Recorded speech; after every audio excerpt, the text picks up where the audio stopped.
BJP प्रदेश मुख्यालय पर नेताओं की आवाजाही जारी है। बैठक में शामिल होने पहुंच रहे हैं नेता केंद्रीय मंत्री गजेंद्र सिंह शेखावत। तमाम नेताओं की मौजूदगी है। मेरे साथ में पॉलिटिकल एडिटर योगेश शर्मा भी लाइव जुड़ चुके हैं। योगेश जी, क्या कुछ जानकारी अभी वहां से?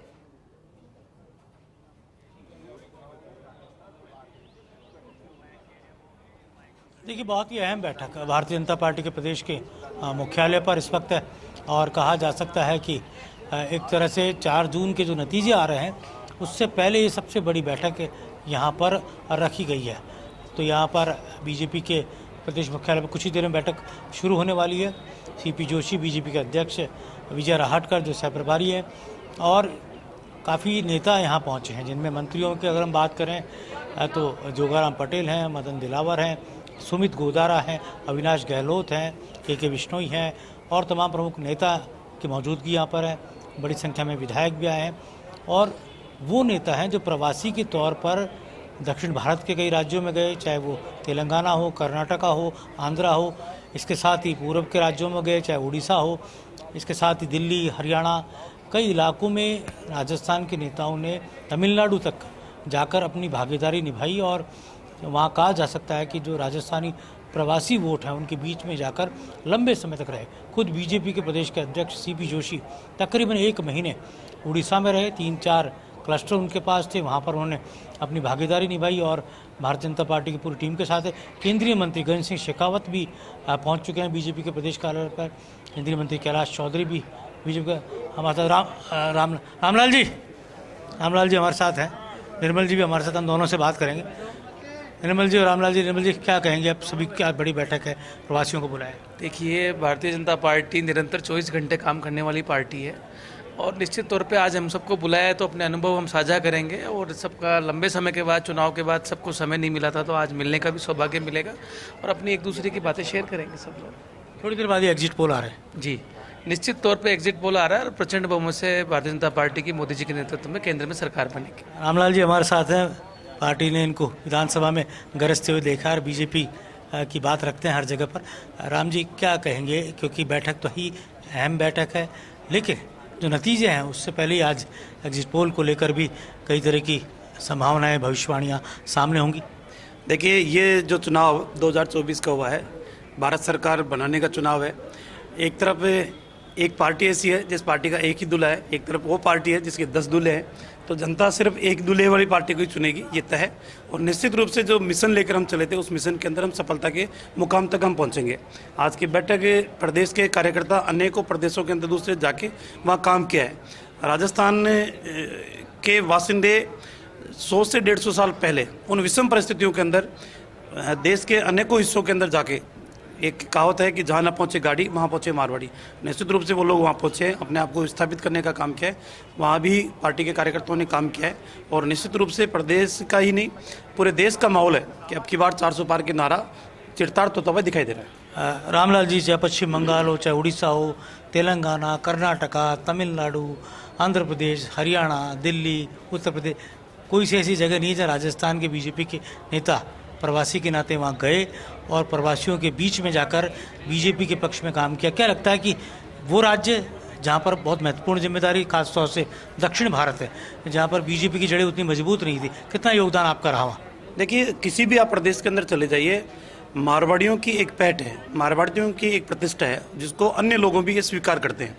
और राजस्थान के वासिंदे वहाँ जाके दूसरे प्रदेशों के अंदर काम करना, वहाँ के लोगों को कन्विंस करना, वहाँ के लोग जो कई वर्षों से रह रहे हैं उनकी एक प्रतिष्ठा, उनके व्यापार के प्रति भी, समाज के समर्पण के प्रति भी, एक सद्भावना के प्रति बनी हुई है, उसका फायदा पार्टी को मिलेगा। तो निश्चित रूप से देश के कोने कोने के अंदर जाके राजस्थान के कार्यकर्ताओं ने काम किया है, पूरे पुरुषार्थ के साथ काम किया, उसका अच्छा परिणाम देखने को मिलेगा। रामलाल जी, कांग्रेस का दावा है राजस्थान में 25 सीटों पर ब्रेक लगा दिया गया है और रिजल्ट आएंगे तो बीजेपी अचरज से भर जाएगी और जमीन खिसक जाएगी। देखिए, राजस्थान के 2023 के चुनाव के अंदर भी कांग्रेस के नेता अहंकार के अंदर बोल रहे थे कि हमारी सरकार रिपीट होने जा रही है। राजस्थान के खजाने को लुटाने का काम उन्होंने किया अनेकों योजनाओं के द्वारा। जनता ने वास्तविकता का स्वीकार किया और उसको देखते हुए अपना परिणाम दिया।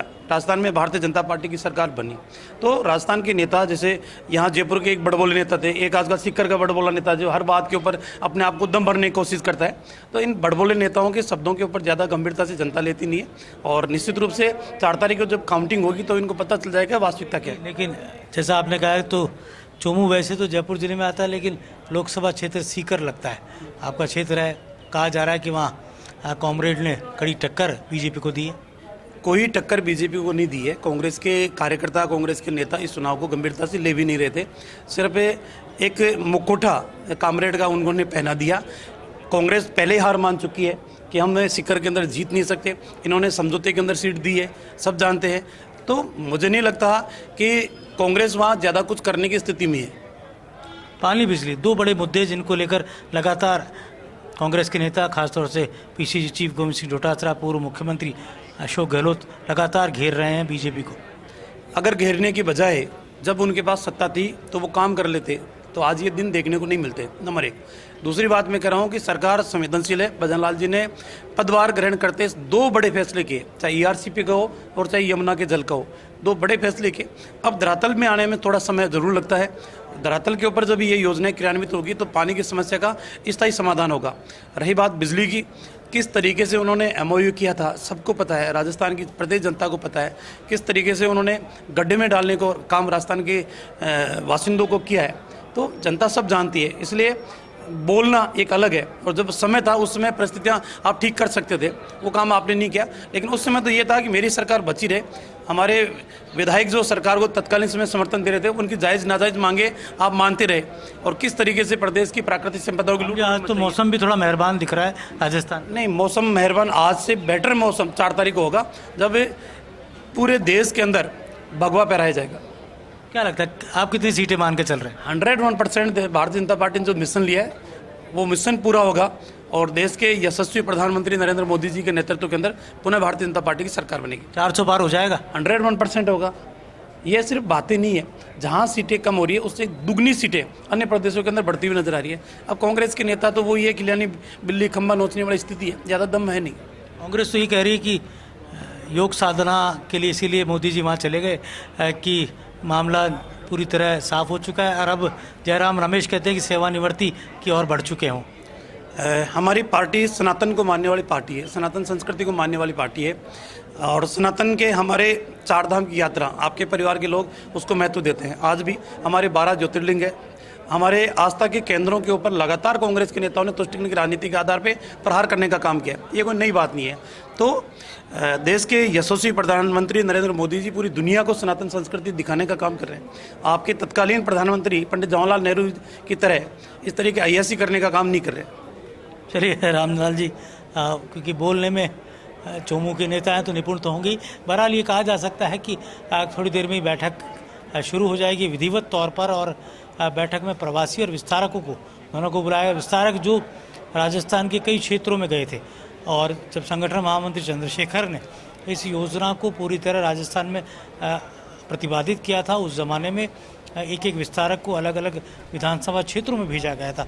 तकरीबन 200 विधानसभा क्षेत्रों में 200 विस्तारक गए थे। उनको बाकायदा भारतीय जनता पार्टी की प्रदेश कार्यालय की तरफ से टी और डीए दिया गया, उनको साधन उपलब्ध कराया गया, मोटरसाइकिल दी गई उनको सभी को। आज मोटरसाइकिलें भी यहाँ बीजेपी कार्यालय पर उन्होंने जमा कराई है कई विस्तारकों ने आके। और इसके साथ ही वो प्रवासी नेता जो अलग अलग राज्यों में भारतीय जनता पार्टी के प्रचार प्रसार और रणनीति के लिहाज से गए, चाहे केंद्रीय मंत्री गजेंद्र सिंह शेखावत हो जिनके पास जिम्मा था तेलंगाना की तरफ वो जाके आए हैं, चाहे केंद्रीय मंत्री अर्जुन राम मेघवाल वेस्ट बंगाल में तकरीबन 1 महीने उन्होंने बिताए, कैलाश चौधरी वो भी लगातार प्रवास पर रहे, और इसके साथ ही भूपेंद्र यादव उन्होंने उड़ीसा में जिम्मेदारी संभाली, बीजेपी के प्रदेश अध्यक्ष सीपी जोशी रहे, और कहा जा सकता है कि पूर्व मुख्यमंत्री वसुंधरा राजे भी कई इलाकों में गई, लेकिन कहा ये महत्वपूर्ण इस बात को लेकर है कि 4 जून से पहले जो गेट टुगेदर की बात की जा रही थी, आपस में मेलजोल की बात की जा रही थी, वो मेलजोल यहाँ पर दिख रहा है।